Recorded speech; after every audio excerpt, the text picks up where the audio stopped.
when it comes to the Pokemon series, and any video game series in general sometimes, there's obviously going to be a copy of a clone of something and da da da. That is just obvious in general with some things. But Pokemon is kind of jokely there is, with a lot of counterparts as well with that. For example, Pikachu and Mimikyu and all the other electric rodents with puffy cheeks that shock people. The legendary Pokemons themselves sometimes with Xurius and Yveltal. And of course, many other Pokemon that could be a counterfeit towards each other. However, there is one counterfeit that doesn't make any sense. Well, it kind of does when you look into it, but it definitely has questioned a lot of people since its debut.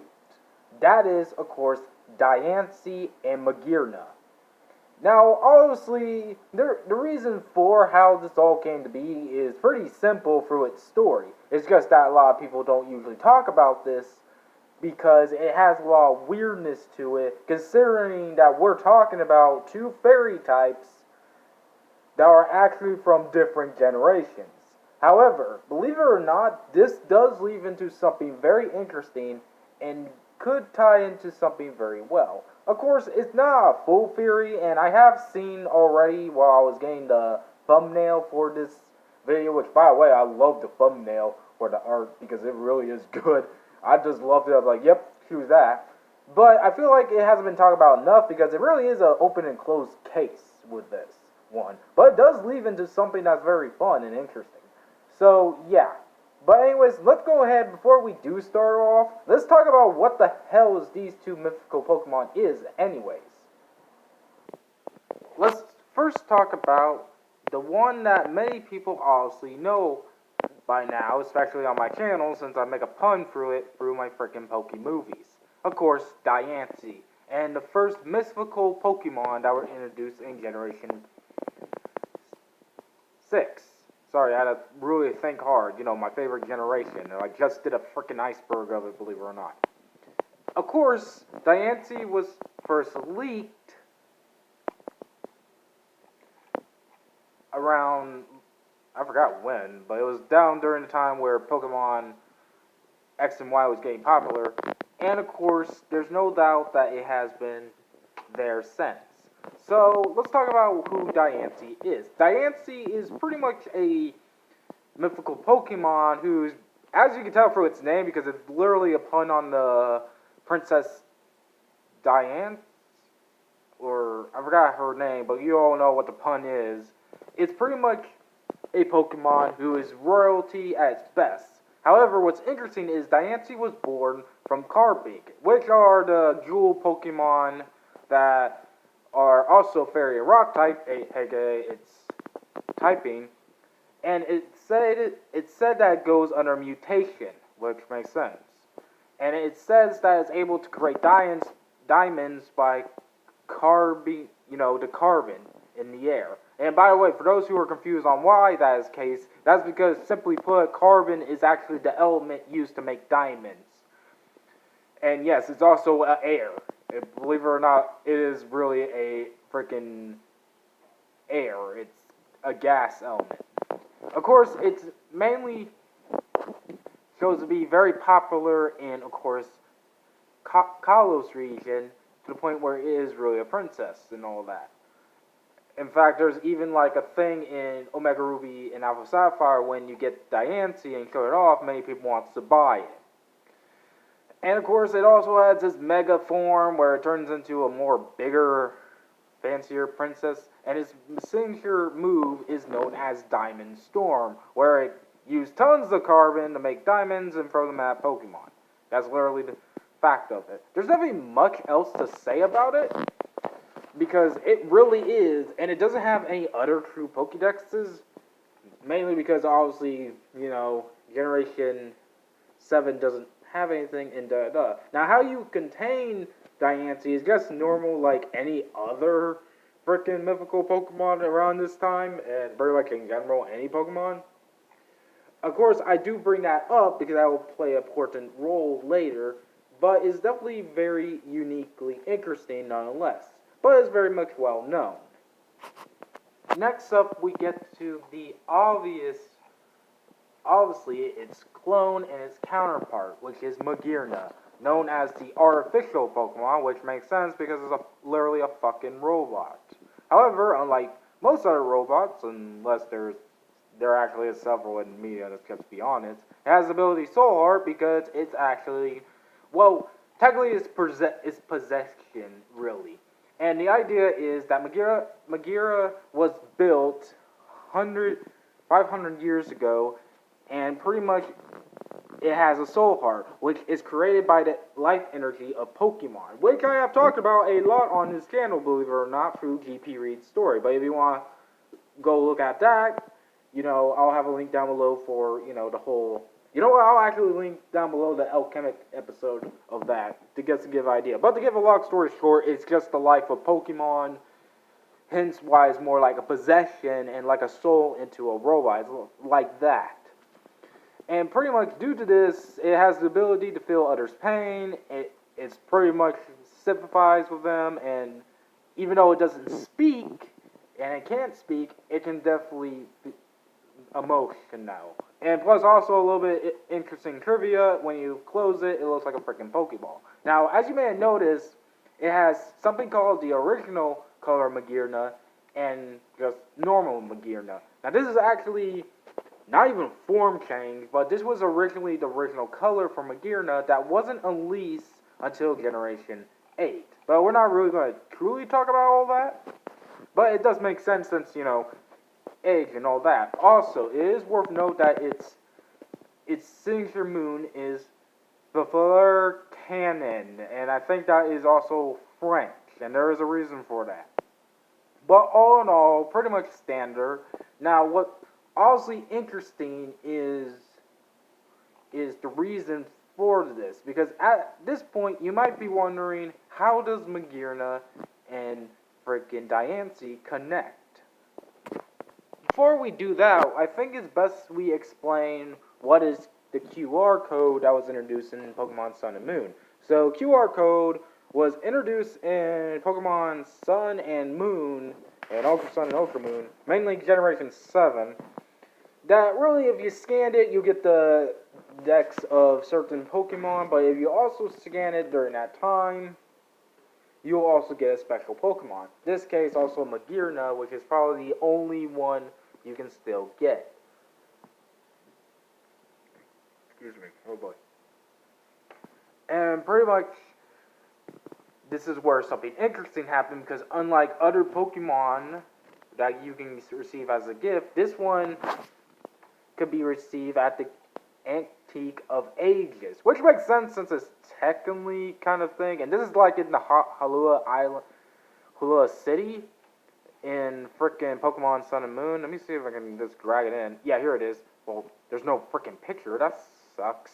But of course, it sells a lot of items such as the Lustrous Orb, the Amber Orb, the Genesis Orb, the Red Orb, Blue Orb, the plates apparently, and there's not really too much. But of course, it obviously showcased, Magearna being sold at pretty much just a really not just a I don't know what you call those things, a souvenir shop really, even though it's not really souvenirs. And it's very interesting because there's not much to really say about this, but it does give us probably a very good answer on what's going on and why Magearna is pretty much obviously, why it may be a copy. Because here's the thing, as already stated, frickin' Magearna was a Generation 7 Pokemon, but as I was about to say and mess up, it was introduced in Generation 6 in the third movie, Volcanion and the whatever, I'm blanking on it. You know the one, is where the actual third legend mythical Pokemon from Kalos is, which is the frickin' Volcanion. And the interesting thing is, its Pokedex entry actually talks about what's going on here. It says that in its original color, which, by the way, yeah, it was actually leaked in Pokemon Ultra Sun and Ultra Moon and Sun and Moon, but, you can't really contain it. It states, this beautiful form of reflects Magearna's appearance when it was first presented to a king's daughter 500 years ago. And, all that. And this is where the red flag comes into play and why I mentioned Azoth, because this is going to be very interesting. Now, before I finally give this thought, I want to make sure and note that I could be wrong with the first part of this theory, or my main theory, but the rest of it is still pretty much intact, and you pretty much see what's going on here. So, pretty much, no doubt that Magearna was built as a clone of Diancie to give to a present to a princess, because I bet $5 the princess wanted a Diancie, but the person couldn't get it. And of course they used Magearna and give it to the princess and all that. Now that all makes sense however, there's a lot of issues and questioning with that saying. For one, why on earth build a freaking Pokemon like Magearna to do it? And second, if Magearna has a soul in it,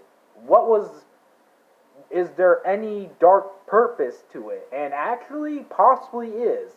Now, it said 500 years ago, and and by the way, I am blanking on this because it's been a while, and I don't remember when this does take place. But it could be hypothesized that Magearna was the first part of the Azoth project. Now, if you guys don't recall, Azoth was, excuse me, the project that AZ, a king, or was until he's an old man that's like freaking a god because he's now immortal, built in order to build the ultimate weapon. The weapon that killed all Pokemon. And how was that weapon made? It was made trying to use all the souls of Pokemon. This is a fact. And it could be possible that AZ possibly had a daughter. Now, no, it's never actually confirmed that was the case, but it could be possible that he had a daughter, then she aged out or even left him, because remember, this is because he built the ultimate weapon out of jealousy, and his freaking fairy type, I'm blanking on his name, but it starts with Fillet, I think that's how it's called, and left him, so I was surprised other people also left him after him killing a bunch of people in Pokemon. So it's obvious that Magearna may have been secretly built not only as a protector towards his daughter, because, it also makes sense in general because he had a fairy-type Pokemon, he gave her a fairy-type Pokemon, but it's also because it may have been just to show how powerful the Soul Heart was. And also, by the way, a lot of you might be wondering, wait, why fairy-type as a soul thing? Isn't ghost-type a soul thing? Which, yeah, it is, by the way. I mean, anything could be a soul thing at this point in Pokemon. But fairy-type is more likely the case because, A, fairy-types actually represents more of the elegetic parts, angels and all that. And second of all, you gotta remember Xerneas, which I bet $5, that's how he got the thing to be alive through Xerneas. But to make a long story short, what may happen is after those years ago, Magearna lost her colors, and then possibly, since it was first originate from the Kalos region, it later moved to Alola region through trading. Which makes sense because, back in the times, trading did happen in real life. So it makes sense. Not to mention, that would also explain why he got the other orbs in there, like the red and blue orbs and the dragon type orbs. And the whole point was, that would also explain why he was able to purchase it. It's also worth noting that I do know about the whole guy who gives you the gift, but he could be possibly working with the whole ancient thing, the whole antique store. Or it could be also part of it, just indifference he traded off through, thing. But either way, it does explain why it's a Generation 7 Pokemon. It's because it hasn't been discovered yet until that moment.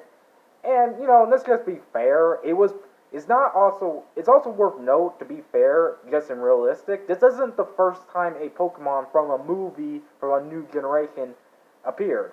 After all, my favorite movie, The Master of Illusions, introduced Zoroark and Zora, who was the first Generation 5 Pokemon to do that, and also Lucario was introduced to frickin' whatever that, new one with the Reggies, you know the one. Even though many people complain that should be in instead of reasons, but it really is not surprising. But still, it actually leads into a fascinating thing because there are still some unanswered questions, but it makes some sense.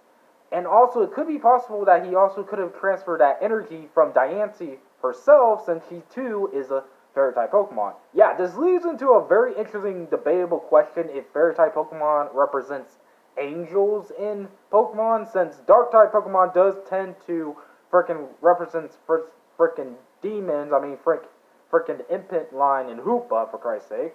You know, Elmbound, because it literally is transferred to demon with Dinish. I know that because I have frickin'. Let's just say Yu-Gi-Oh! Taught me that, just FYI, but you know. So, it could be possible. I don't know. But it does make some sense. And it really does, you know, make some sense on explaining why Magearna didn't know until Generation 7.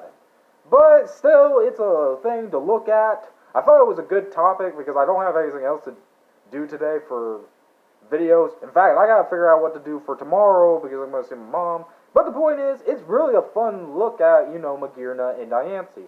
And I'm still surprised. I mean, I know it probably was talked about before, but I'm still surprised there are not a lot of videos that talks about this because this is actually a very fascinating topic.